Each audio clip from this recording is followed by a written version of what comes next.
Gather the Spirit, harvest the power. Our separate fires will kindle one flame. Witness the mystery of this hour. Our trials in this life appear all the same. Gather in peace, gather in thanks, gather in sympathy now and then. Gather in hope, compassion and strength. Gather to celebrate once again.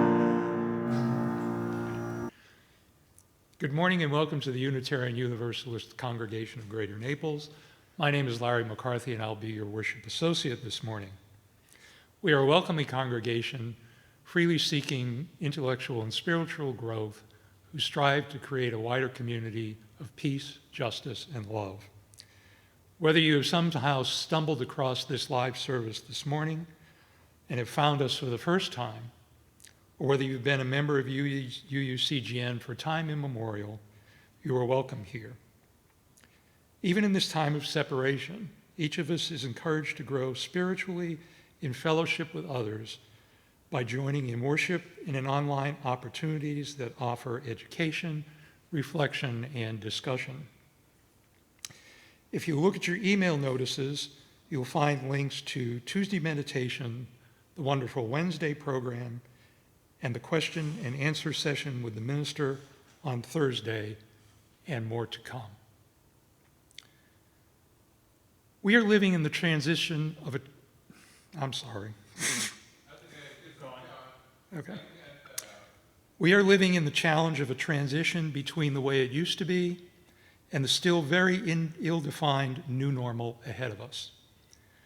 We are fortunate that most of us have technology available to keep connected to our various support communities, including UUCGN. But as we have all too well been reminded, physical presence gives us a unique and powerful dimension to our experiences and what we take away from them. So one of our challenges is the fact that this community no longer is able to gather together in this place on Sunday mornings for our worship and fellowship. Yesterday, as I was discussing what will happen next with my husband, Martin, he reminded me of the notion lest we forget. So in that spirit, I ask you to join me in a brief visualization activity about a familiar Sunday morning walk. As you are comfortable, close your eyes or clear your mind's eye. You may have noticed in the slides before the service that there were a couple of shots of the parking lot and the wide sidewalk to the front doors. That's where our walk begins. On your way, you might have noticed a new plant or blossom that wasn't there last week. On your left, as you come through, Reverend Fisher will be there to greet you. When you enter the foyer on the right, the greeters will be welcoming new visitors. You quickly spy someone who hasn't been here for a while. You make your way to them to welcome them and say how glad you are to see them. Then a couple of the RE kids come through at a much quicker pace than most of the rest of us. Moving toward the name tags, you walk by the kitchen and discover that someone you know is working on the hospitality team this morning, and you go over to say hello. Now, with your name tag in hand, you see off in the distance someone walking through the front doors who you want to be sure to catch up with at coffee hour because you have news to share with them or you want to offer words of congratulation or comfort about news you have heard about them. As you go through the doors, the ushers will hand you an order of service and the blue sheet, full of single-spaced, two-sided information about what's going on in the coming week. As you come into the sanctuary and you have a regular seat, you probably head in that direction and sit down and maybe look at the order of service. I usually do that to find out what music Lon or the guest musician have picked for this particular Sunday. Or perhaps as you were coming in, you spied someone who is on a committee with you here at the church, and you think, oh, there's a piece of business I want to share with them, and head in that direction. But you have to quickly end that conversation because you notice the worship associate approaching the podium. We'll continue today's service with the prelude.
Our opening words this morning are by the Reverend William Schultz, who served as the president of our Unitarian Universalist Association in past years. He writes, "Come into this place of peace and let its silence heal your spirit. Come into this place of memory and let its history warm your soul.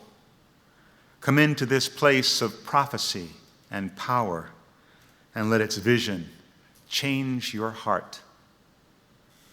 As Larry lights our chalice this morning, let's say the response that you see on the screen. May this flame stir our hearts and remind us of our mission to be truly welcome, to grow in mind and spirit, and to widen the circle of peace, justice, and love.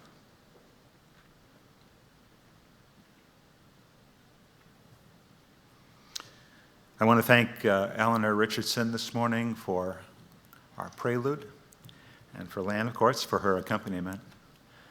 It's great to have Eleanor here. The story this morning comes from Ethiopia, a folk tale that you may have heard, but maybe not. A long, long time ago in Ethiopia, a man fell in love and married a woman who had a son. His joy was great as they together created a new household, for he had always wanted a family and especially a child. But the boy refused his affection, saying, "You're not my real father." The boy refused all the man's kindness and any advice he had to give.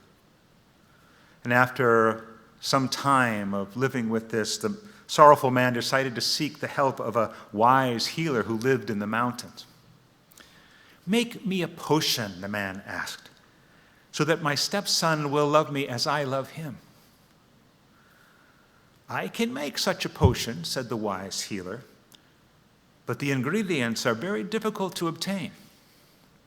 You must bring to me the whisker from a live lion." The man went away in great distress, realizing how daunting this task might be, but determined not to give up. And that night, when his family slept, he crept out of the village carrying a satchel of meat and walked a great distance to the edge of the river where he knew lions would often come. As he broke the cover of the trees, he heard a lion roar, and in his fear, he just dropped the satchel of meat and ran back into the woods. The lion came and ate the meat. The next night, when everyone was asleep, he again took some meat and made the long trek to the river, and this time he moved carefully and actually saw the form of a lion before he carefully put his package of meat down on the ground and backed away into the woods. Every night, he did the same thing, drawing closer and closer to the lion before setting his satchel of meat down on the ground. And every night, the lion, aware of the man's presence, ate his food. Finally, after many weeks, the man placed the meat down and stepped back, but did not retreat that far. And the lion came slowly forward and ate the offering. The following day, the man did not move away at all. And as the lion began to eat, he took a deep breath and reached out and began stroking the lion's fur, causing the great cat to make wonderfully happy noises in its throat. And as the lion ate that day, the man carefully snipped a whisker from his muzzle.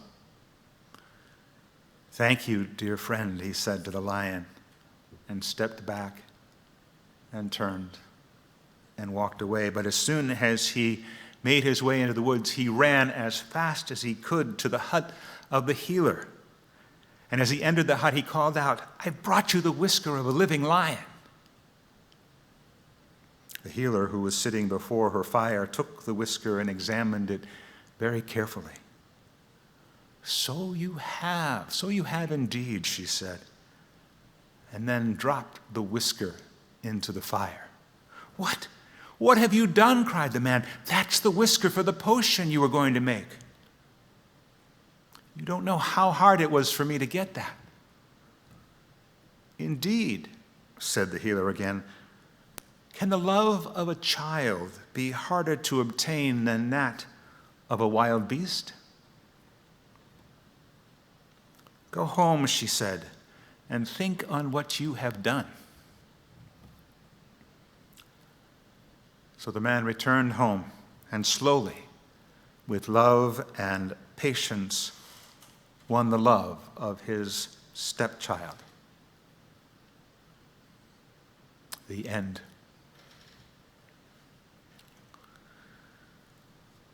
Let's sing together our centering hymn. We'll just sing one verse, when our heart is in a holy place.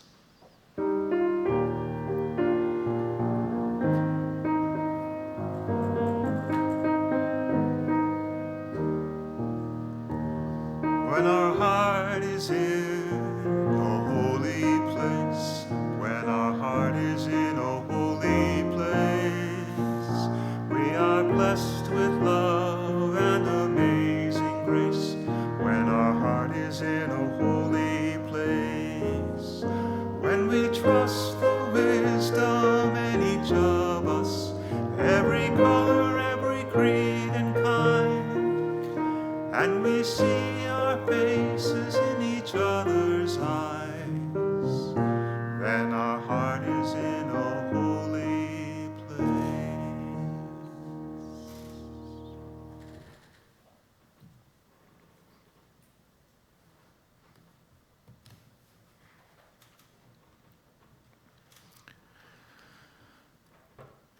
As we take a deep breath into this time of usually of sharing. And I think of you all sitting in front of your screens out there, carrying whatever weights you bear, whatever joys are bubbling up. I am so appreciative of you and your connection to this place, our connection together to a community of caring people. I hope you will check your emails this morning for a caring corner that has just been sent out, giving you those concerns, those joys that are evident in our congregation this day. But for now, for this day, for this moment, let's sit together in peace for some silence and think of one another, of our connections, of the joy in seeing each other, either on screen or in person. Think about the visualization that Larry led us through earlier, and enjoy that feeling of being here in spirit, if not in body. Some time in silence together.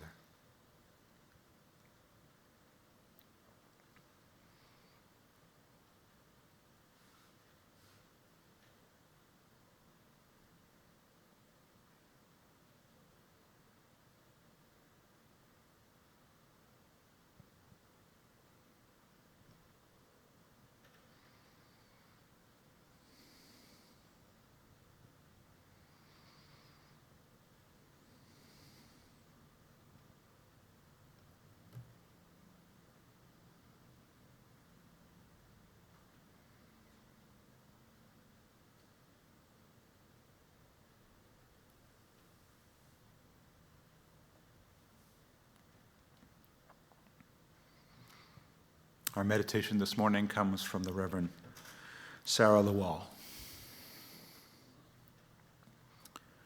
Spirit of life and love, God of our deepest understanding, we are called together by love, deep enough to hold all our joys and sorrows, our pain and loss, our doubts and fears. A love strong enough to steady us in the thresholds of life, awaiting the next blessing. May we find together the courage to persevere in the storm, to see the holy and the broken, to stay present to life.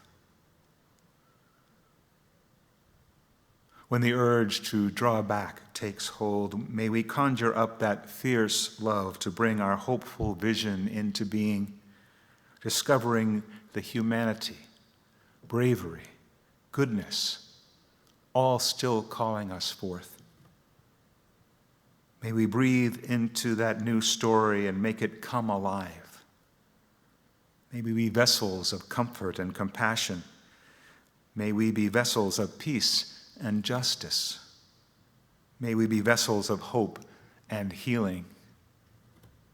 May the spirit of love prevail in us all. So may it be.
Victoria Safford is the minister at the White Bear Unitarian Universalist Church in Minnesota. She has written a book of meditations, and this is the title work, Walking Toward Morning. You know, we do it every day.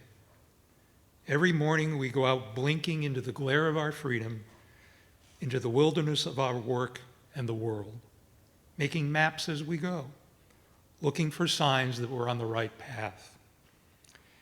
And on some good days, we walk right out of our oppressions, those things that press us down from the outside, or as often, from the inside.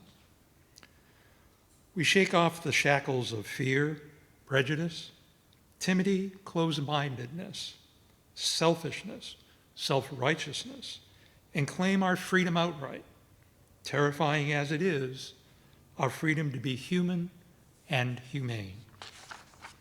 Each morning, every day, we leave our houses, not knowing if it will be for the last time.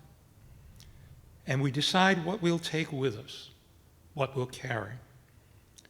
How much integrity, how much truth-telling, how much compassion, in case somebody along the way needs it, how much arrogance, how much anger, how much humor, how much willingness to change or be changed, to grow and to be grown, how much faith and hope, how much love and gratitude. You pack these things with your lunch and medications, your date book, and your papers.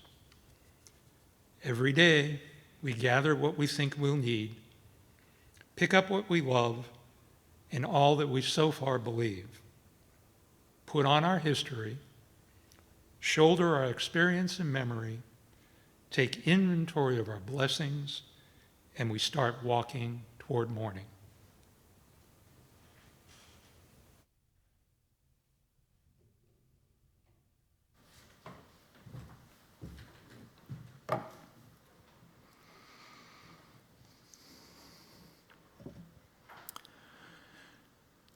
So this is a time I hope that you will take to consider the blessings of this congregation in your life, these online services, the offerings that we bring during the week, the connections that we make over the phone line or the email or the chat.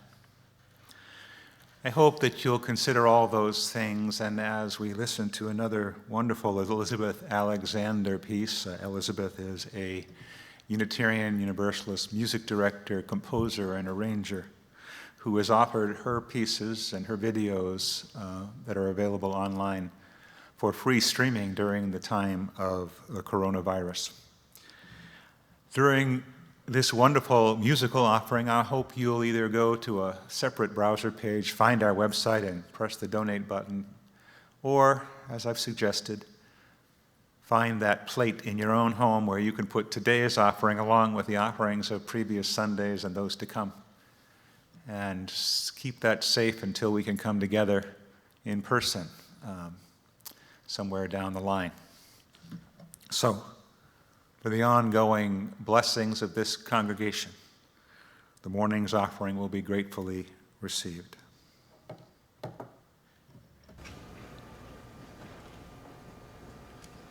Do not leave your cares at the door. Do not leave them there when you come into this place. Be open to forgiveness and transformation. Come on in, you are welcome here. And do not leave your cares at the door. Oh, bring your pain and sorrow and joy.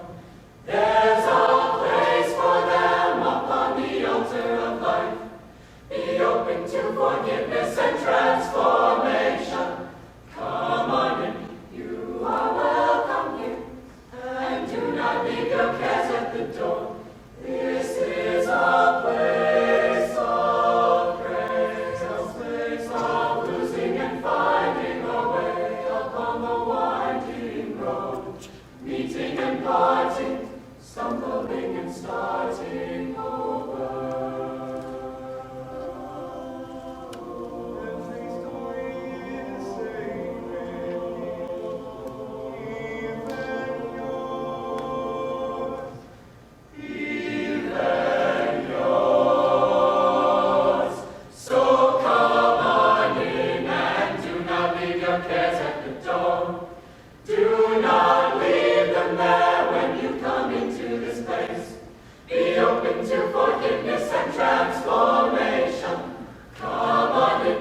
Dr. William Bridges was a preeminent authority and researcher on change and transition. He guided organizations and individuals during the significant transitions that accompany a major change. One of his concepts was the following: we resist transition not because we can't accept the change, but we can't accept letting go of that piece of ourselves that we have to give up when and because the situation has changed. Dr. Judy Brown, who teaches leadership at the University of Maryland, offers this elaboration on the challenge of transitions. Dr. Brown says that change is one thing, but transition is something else. Getting married is a change. The birth of a child is a change. A new job is a change. The loss of a loved one is a change. Change happens in a moment, on a particular day. That's why we recall anniversaries and birthdays. But the transition from the way life once was to the new life is a transition. And a transition is something more prolonged, more internal, less visible to the outward world, and not in our control.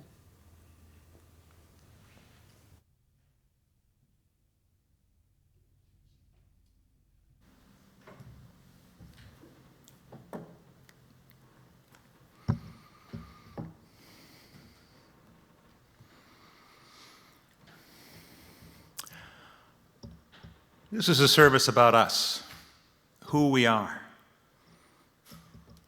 why we're here, and where we're going. While some of you out there might have discovered us only recently online, and I give you the warmest of welcomes if that's the case, most are watching because you found in the Unitarian Universalist congregation of Greater Naples a place where you have made friends and met other like-minded folks, a place where your hidden reckonings, your bedrock values can be anchored. Being here and being a member doesn't necessarily mean you've figured absolutely everything out. Or if you have, please let me know because I will seek your guidance. And it doesn't mean that you absolutely like everybody or agree with everything you hear, either from the pulpit or in a forum or in a meeting or in coffee hour. But it does mean that within the openness and the warmth of this community, in agreement or in disagreement, you can move beyond the surface things of your life that play on the surface of your days and dig a little deeper and find your center. And that's what this is really all about. It's all that matters. They say that ministers have only 3 or 4 basic themes to which they return again and again, and for me, one of those themes is the power of story. When we hold an orientation here at the Unitarian Universalist Congregation of Greater Naples, or more recently when we've gathered online for the Q&A with the minister, we get a chance to hear each other's story, a story that each one of us has to tell about how we came to be here. The tale might be of a deeply spiritual journey, or it might simply be about following Napa Wood's way to the end and wondering what the heck was down there along the edge of the canal. In a service a couple of years ago, a few folks had a chance to tell of their own journey or their own arrival. And here's what one of you said. When we discovered UUCGN a few years ago, it was like a breath of fresh air. Having grown up in a strict denomination, we searched for a spiritual home that would let us explore and search for truth and meaning in life without having to subscribe unquestioningly to a set, unyielding creed. Now, she continued, we come to offer our time and our talent and our treasure for the joy of being part of this community, to be inspired in each Sunday service, to listen to the wonderful music, and to be able to bring our child to a religious education program that teaches open-mindedness, acceptance, and compassion. In the end, however, she said, it's not just for us. We also want to ensure its future for other seekers of generations to come. Even now, most of us have moments that put an exclamation point on our experience here.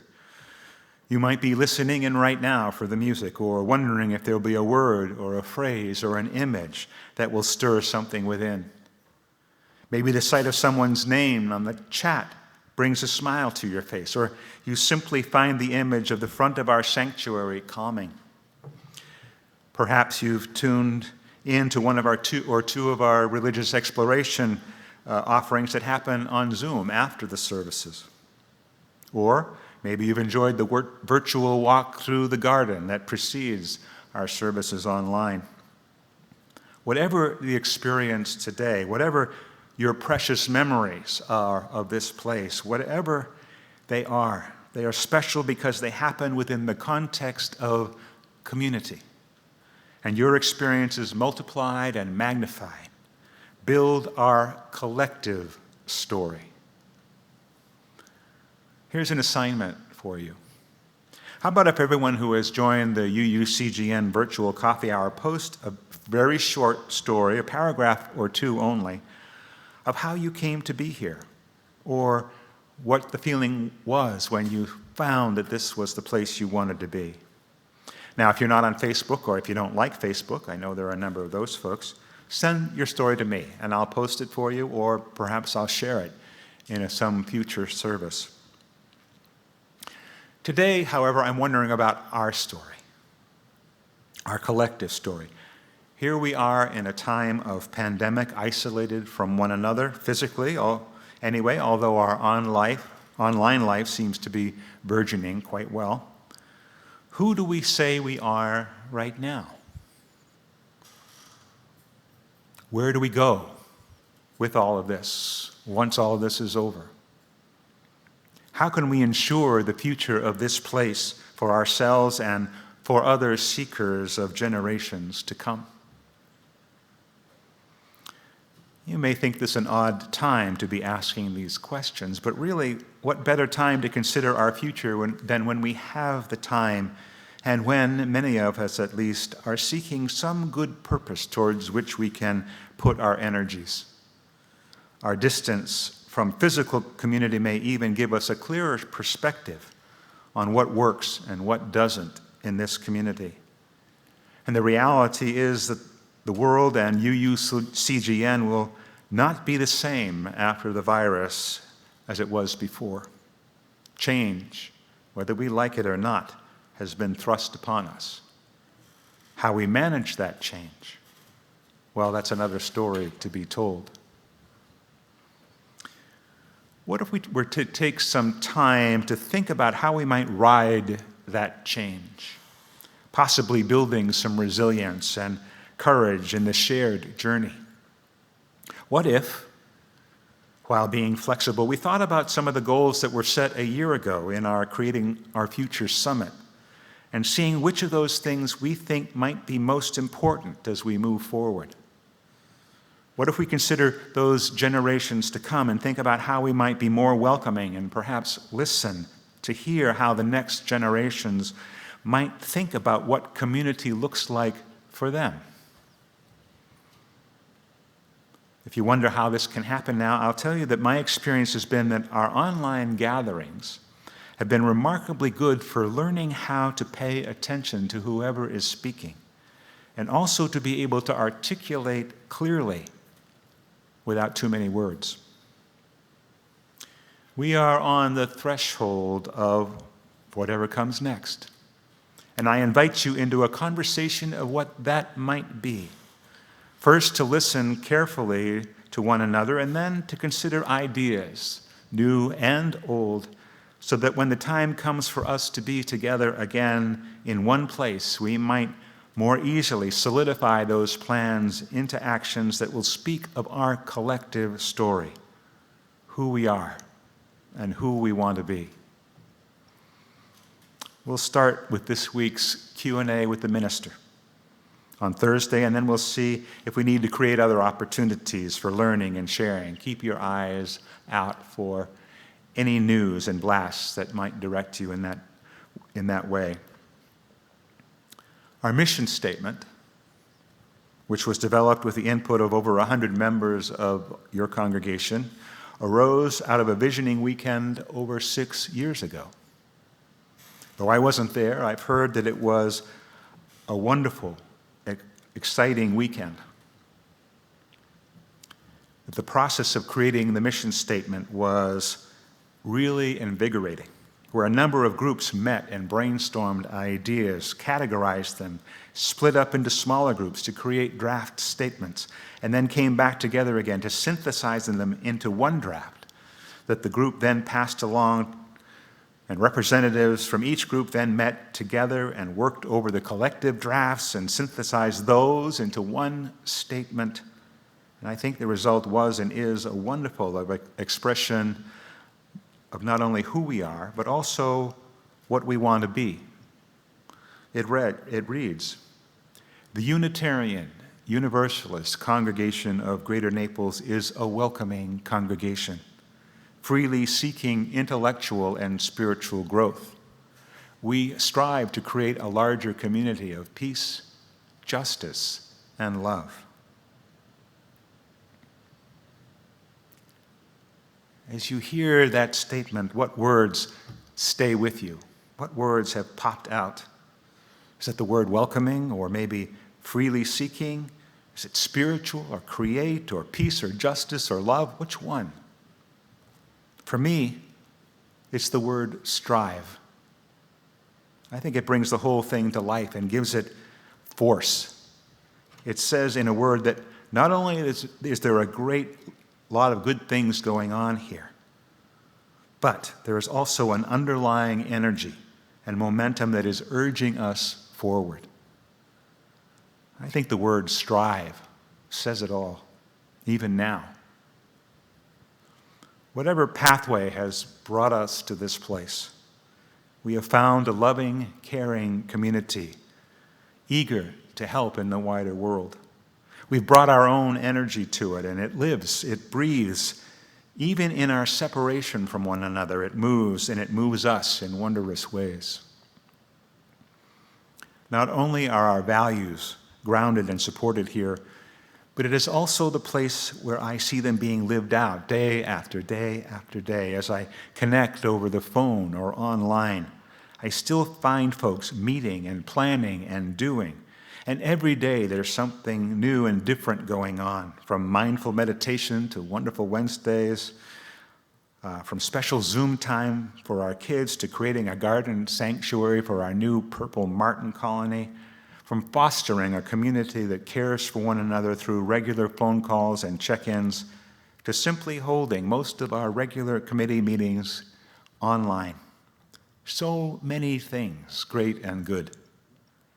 Through donations to the minister's discretionary fund, we have an opportunity to help those of our own folks who are struggling and also help the wider community.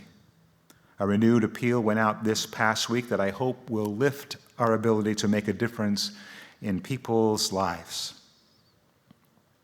The Unitarian Universalist congregation of Greater Naples is a welcoming congregation, freely seeking intellectual and spiritual growth. We strive to create a larger community of peace, justice, and love. If this is a place where you are both welcomed and challenged, if this is the place where your values are centered, if this is the place where you have found people that share your priorities and sensibilities, if this is the place where you see those values being lived out each and every day, if this is the place where those values are being taught and modeled for the next generation, what should we be doing to keep this going and growing now? There is something special here, and it is dynamic. It's rooted in our 7 principles, and it's given direction by that fabulous mission statement. All that's needed is for us to decide how much application we are going to join with our own abilities and opportunities, how much we are going to live our beliefs even now. Why should we stop? I don't like the feeling of being in limbo. I prefer the idea of being on the threshold. Even during this difficult time, we can continue to build community. We can lift up joy amidst the pain. We can gather our resources to help the wider community. We can move through this together with courage and with foresight. We can be mindful of the road ahead. I close with these words from Leslie Takahashi, titled, On the Brink. All that we have ever loved and all that we have ever been stands with us now on the brink of all that we aspire to create. A deeper peace, a larger love, a more embracing hope, a greater generosity of spirit, a deeper joy in this life we share. Stay at home, stay safe, but send your heart out into the world. Have courage, hold on to what is good, return to no person evil for evil, strengthen the faint-hearted, support the weak, help the suffering, honor all beings, and have a wonderful day.